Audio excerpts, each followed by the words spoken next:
Mesdames, messieurs, bonjour. J'espère que vous allez bien. Moi, ça va super.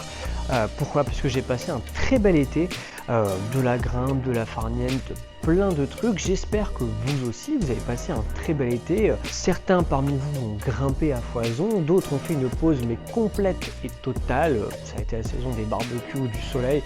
C'est normal, je ne vous en veux pas. Mais justement, il y aura reprise de la grimpe. Ce pourquoi vous avez cliqué sur cette vidéo d'ailleurs. Et donc aujourd'hui, je vais vous donner 3 grands conseils pour reprendre l'escalade après une grande pause. Voilà, ça peut être le farniente, le soleil, que un retour après blessure. Voilà, ça peut aussi s'y prêter. Commençons sans plus tarder avec mon conseil numéro 1. Premier conseil, on l'a dit, c'est une reprise. On va dans un premier temps chercher à écouter son corps au maximum et surtout à réduire ses expectatives. Alors, ça fait longtemps qu'on n'a peut-être pas grimpé, donc on va peut-être pas enfiler les chaussons tout de suite.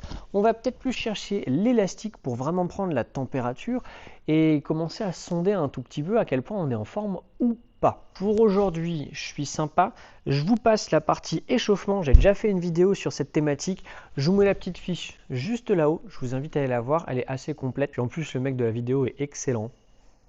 On va passer direct, nous, à la partie grimpe. À l'heure où je vous parle, on est au mois de septembre. C'est donc une reprise pour beaucoup de monde. Une reprise du boulot, une reprise des activités aussi en dehors du boulot, une rentrée scolaire et du coup des activités aussi extrascolaires et donc peut-être de la grimpe. Et donc avec ce peut-être nouvel emploi du temps que vous avez, il s'agirait de caler l'escalade dans votre emploi du temps. Soyez malin. Les reprises, c'est souvent assez fatigant. Donc, on va éviter de s'infliger des grosses séances qui vont être elles aussi fatigantes en plus du boulot. Et donc, on va baisser un peu les curseurs. Alors après avoir fait un très bon échauffement et avoir un peu sondé votre corps sur votre niveau de forme global, et que maintenant je dis baisser ses expectatives, eh bien on va écarter ses souvenirs de ces dernières cotations et donc du coup les derniers projets que j'ai réalisés. Si ça se trouve, la dernière fois que j'ai grimpé, j'étais en plein pic de forme et donc les blocs dans les étiquettes noires, je vais peut-être pas les randonner aussi facilement. Donc on va repartir de zéro, tranquillou dans les premiers niveaux de difficulté, histoire de vraiment continuer de s'échauffer dans la longueur, aussi bien en dehors de la grimpe que pendant la grimpe avec les chaussons. Qui dit nouvel emploi du temps, dit peut-être qu'il va falloir que je casse mes routines. Et alors ça, casser une routine, ça peut être bien comme pas bien. Si j'avais des routines qui étaient ultra bénéfiques pour moi, ça va être l'occasion de les remettre en place, de peut-être les perfectionner, de les réarranger en fonction de mon nouvel emploi du temps, comme ça peut être l'occasion d'en remettre des nouvelles. Dans mon nouvel emploi du temps, j'ai plus de temps pour aller grimper, super, ça me laisse le temps de faire une séance de renfo ou de travail de force à doigts, décontextualisé, en plus de la grimpe. Ouais mais Max, c'était marrant, moi avec mon nouvel emploi du temps, j'ai encore moins de temps qu'avant pour grimper. Ok, et bien c'est pas grave. Ça va donner l'occasion de repenser l'entraînement pour essayer d'être plus efficace dans ces séances. Ouais, mais plus efficace, ça me parle pas. Je vois absolument pas de quoi tu veux parler. Comment est-ce que je peux rendre ma grimpe plus efficace? Moi, ce que je veux, c'est juste progresser. Alors, dans ce cas, moi je t'invite à regarder toute une série de vidéos liées à l'entraînement que tu peux intégrer à tes séances, avant, après, voire même pendant. Je te mets la petite fiche juste en haut. J'ai les mains occupées, je te mets ça juste après. Mais tu verras, le type qui anime ça est hyper sympa. Franchement, adorable. Et en plus, il est hyper fort. Passons maintenant au deuxième conseil qui va être tout simplement de prioriser le volume à l'intensité dans vos premières séances de reprise. Même si au final les étiquettes blanches c'est pas tout à fait mon niveau max, mais je les fais quand même bien, mais ça me prend des essais quoi, c'est dur. Eh bien non José, on va faire comme tout le monde, on va baisser l'intensité, on va passer aux étiquettes noires, plus soft mais pour en faire beaucoup plus. Ça te mettra les bouteilles, mais au moins tu auras la caisse, et c'est ça qui est important. Au risque d'aller sur des prises qui sont trop petites, qui peuvent être un peu traumatisantes, ou un manque de lucidité pourrait me coûter une mauvaise chute, un mauvais mouvement, ou tout simplement de surserrer une prise au point de se faire une poulie, on va éviter quand même toutes ces bêtises-là, et on va préférer retravailler des capacités plus aérobies qui vont nous mettre en forme au niveau global pour ensuite faire du travail spécifique. Donc pour l'instant, Je vais même encore baisser l'intensité. Allez, je descends d'une cote, je pars dans les bleus. Ouais, alors moi je veux bien grimper dans des trucs plus faciles, mais ça veut dire quoi faire du volume?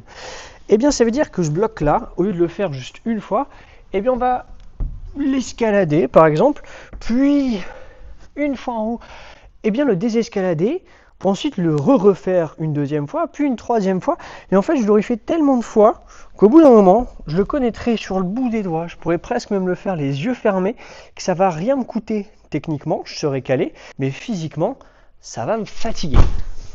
Et ça va être pareil pour l'entraînement. Peut-être qu'avant, tu faisais une traction en bras, mais cette fois-ci, on va peut-être remettre les deux. Ce serait dommage de se déchirer le biceps.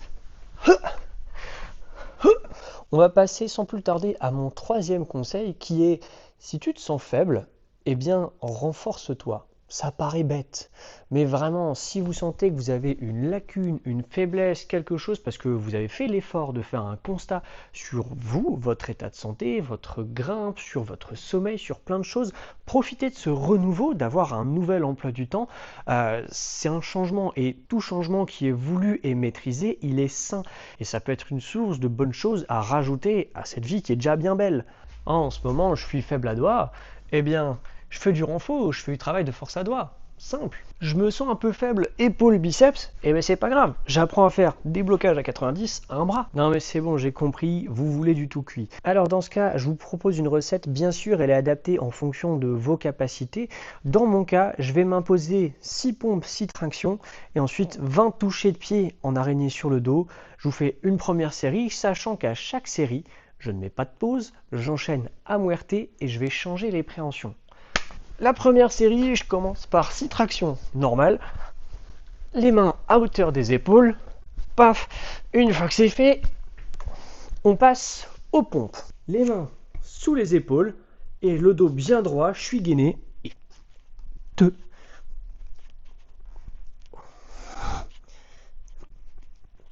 et 6, elles sont clean, super. Maintenant, abdos, on passe sur le dos, j'ai les jambes tendues, qui frôle le sol, les mains pareilles, et je vais croiser main-pied en gardant bras et jambes tendus, et je touche mon bout de pied, bout de main. 1, 2, 3, et je compte jusqu'à 20. Et vous voyez, mes scapulas, mes omoplates, elles sont légèrement décollées du sol. Et c'est ça qui fait que là, au niveau abdominal, ça va bosser. On y va jusqu'à 20. 6, 7, 8, 9, 10, 11, 12, 13, 14, 15, 16, 17, 18, 19 et 20. Et là, je me prends pas de pause, je continue, je réenchaîne avec 6 tractions, 6 pompes, et ensuite 20 touchés de pied en araignée sur le dos. Cette série de 3 petits exercices, ils sont globalement bons pour la grimpe, ils sont assez cohérents, et ils sont globalement bons pour votre santé. Donc n'hésitez pas à les intégrer en fin de séance, vous les faites à muerte, pour vous fumax et vous en faites le plus possible. Si jamais 6 c'est beaucoup trop au niveau des tractions ou des pompes, ou 20 c'est trop surragné sur le dos, c'est pas grave. Faites 3 tractions, puis 3 pompes ou 4 pompes si vous êtes plus à l'aise, et on fait que 10 fois l'araignée sur le dos, et c'est carré. Et avec ça, on enchaîne, on enchaîne, on enchaîne. Quand je fais des pompes ou des tractions, je me repose des abdos avec l'araignée sur le dos, et vice versa.